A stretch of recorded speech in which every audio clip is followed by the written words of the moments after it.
கர்த்தருடைய பரிசுத்த நாமத்திற்கு ஸ்தோத்திரம்.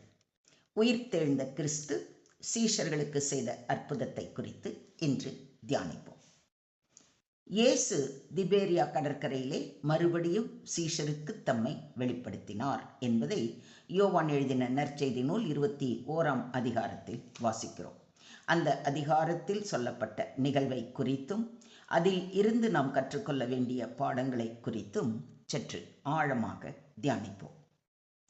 சீமோன் பேதுரு தன்னுடன் இருந்த தோமா, நாத்தான்வேல், செபுதேயுவின் குமாரன் மற்றும் 2 சீஷர்களிடம் தான் மீன் பிடிக்கப் போவதாக கூறுகிறான்.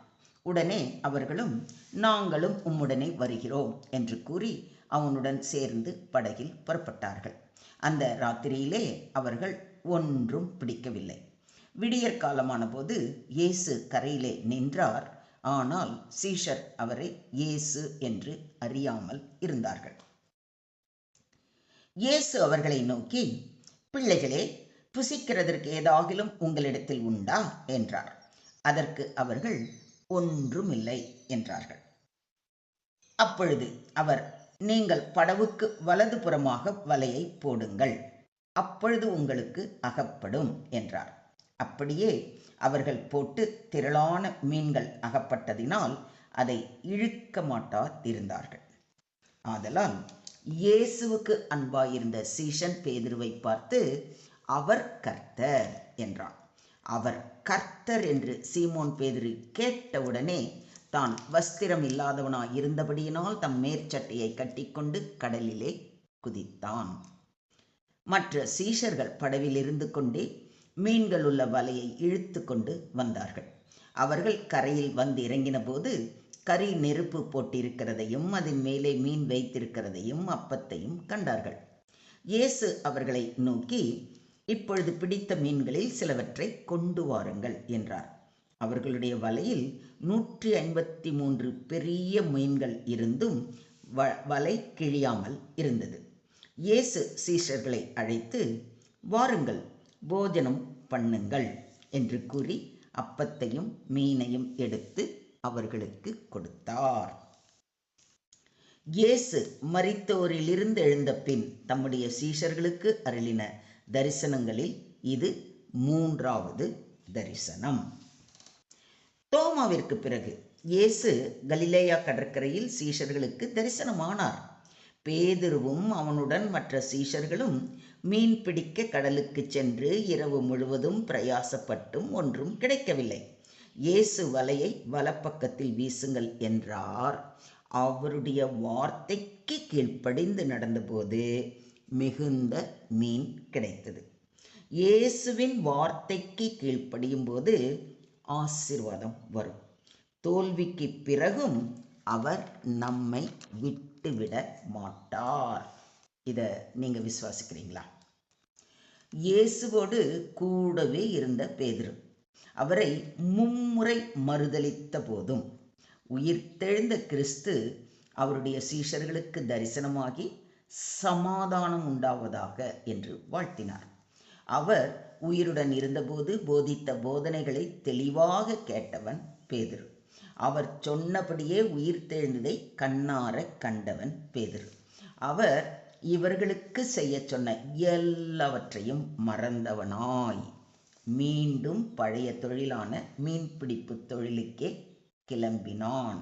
அவனுடன் சேர்ந்து மற்ற சீஷர்களும் கிளம்பினார்கள்.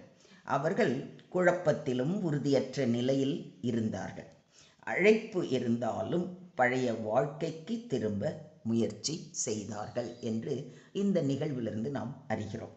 நாமும் சில நேரங்களில் தேவனின் அன்பை ருசித்திருந்தும் அவருடைய ஆசீர்வாதங்களை அனுபவித்த பிறகும் பழைய வழிகளுக்கு திரும்பலாம். இது சரியில்லை என்பதை இந்த நிகழ்வு நம்மை எச்சரிக்கை செய்கிறது. அந்த இரவில் ஒன்றும் பிடிக்கவில்லை என்று சொல்லியிருப்பதை கவனியுங்கள். பேதுரு மீன்பிடி தொழிலில் கை தேர்ந்தவன். எந்த இடத்தில், எந்த நேரத்தில், எப்படி மீன் பிடிக்க வேண்டும் என்பதை தெளிவாக அறிந்தவன். ஆனால் அன்று இரவில் அவனுக்கு ஒன்றுமே கிடைக்கவில்லை. இதிலிருந்து நாம் உணர்ந்து கொள்வது என்ன? யோசிச்சு பாருங்க. மனித முயற்சி மட்டும் போதாது. தேவன் இல்லாமல் உழைப்பு வெற்றி அளிக்காது. தேவனின் சித்தம் இல்லாத உழைப்பு வெறுமை. இதை ஒத்துக்கிறீங்களா? உங்களை மனுஷர்களை பிடிக்கிறவர்கள் ஆக்குவேன் என்று வாக்களித்த தேவனின் வார்த்தையை மறந்து மீண்டும் மீன் பிடிக்க சென்றார்கள். பலன் வெறுமை. அதிகாலையில் இயேசு கரையில் நின்றார். ஆனால் சீஷர்கள் அவரை அறியவில்லை. சில சமயம் தேவன் நம்முடன் இருந்தாலும் நாம் உணர மாட்டோம். ஆனால் உண்மையில் நம் வாழ்க்கையில் தேவன் எல்லா நேரங்களிலும் செயல்படுகிறார். Even when unseen. Do you believe this? வலையை வலப்பக்கத்தில் வீசுங்கள் என்றார். அதற்கு கீழ்ப்படிந்தனர். பெரிய அளவில் மீன்கள் கிடைத்தது. ஒரு சிறிய கீழ்ப்படிதல் பெரிய ஆசீர்வாதத்திற்கான வாசல். தேவனுடைய வார்த்தைக்கு கீழ்ப்படிதல் திருப்பு முனை. இவர் கர்த்தர் என்று யோவான் கூறிய உடனே பேதுரு தண்ணீரில் குதித்தான். இதன் அர்த்தம் ஆவிக்குரிய உணர்வு முதலில் வரும், அன்பு உடனடி பதிலை உருவாக்கும். இயேசு கரையில் ஏற்கனவே மீனையும் அப்பத்தையும் தயார் செய்திருந்தார். தேவன் நமக்கு தேவையானதை முன்பே அறிந்திருக்கிறார். ராம் முழுவதும் பிரயாசப்பட்ட சீஷர்கள் பசியோடும் களைப்போடும் இருப்பார்கள் என்பதை அறிந்த தேவன் கரிசனையோடு அவர்கள் பசியார உணவை தயார் செய்து வைத்திருந்தார். இதுதான் தேவ அன்பு.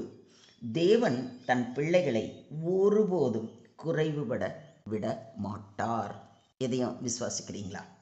மொத்தத்தில் இன்றைய தியான பகுதி நமக்கு போதிப்பது வெறுமையான வலை, நிரம்பிய வாழ்க்கை. வெறுமையான இரவு மனித முயற்சியின் வரம்பு. கரையில் நிற்கும் கிறிஸ்து, மறைந்திருக்கும் தேவன். கீழ்ப்படிதலின் திருப்பு முனை. சிறிய செயல், பெரிய மாற்றம். நிரம்பிய ஆசீர்வாதம். தேவனின் கிருபை அளவற்றது. அன்பான கர்த்தர் சரீரம் ஆத்துமா இரண்டையும் பராமரிக்கிறார். இதிலிருந்து நாம் கற்றுக்கொள்ளும் பாடங்கள்: 1. தோல்வி முடிவு அல்ல. 2. தேவன் இல்லாத உழைப்பு பயனற்றது. 3. கீழ்ப்படிதல் ஆசீர்வாதத்தை திறக்கும். 4. தேவன் நம்மை தேடி வருகிறார். 5. அவர் நம்மை மறுபடியும் நிலை நிறுத்துகிறார். இதையும் விசுவாசிக்கிறீங்களா?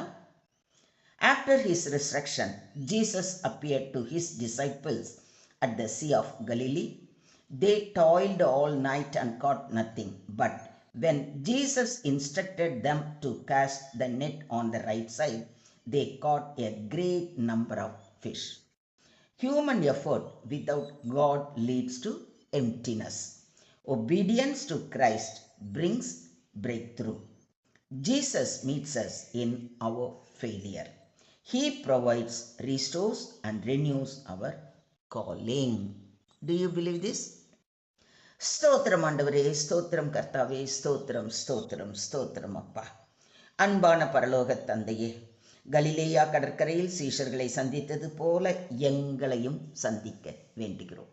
எங்கள் வாழ்க்கையில் வெறுமையான வலைகளை நிரப்பும் கர்த்தராக இருக்குமாறு தாழ்மையுடன் வேண்டிக் கொள்கிறோம். எப்பொழுதும் உம்முடைய வார்த்தைக்கு கீழ்ப்படிந்து நடக்க கிருபை தாரும். தோல்விகளில் இருந்து எங்களை எழுப்பி உம்முடைய சித்தத்தின்படி நடத்தும்.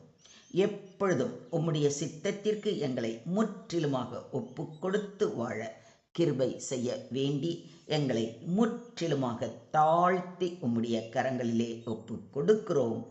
நீங்க பொறுப்பெடுத்துக்கோங்க, நீங்க வழி நடத்துங்க.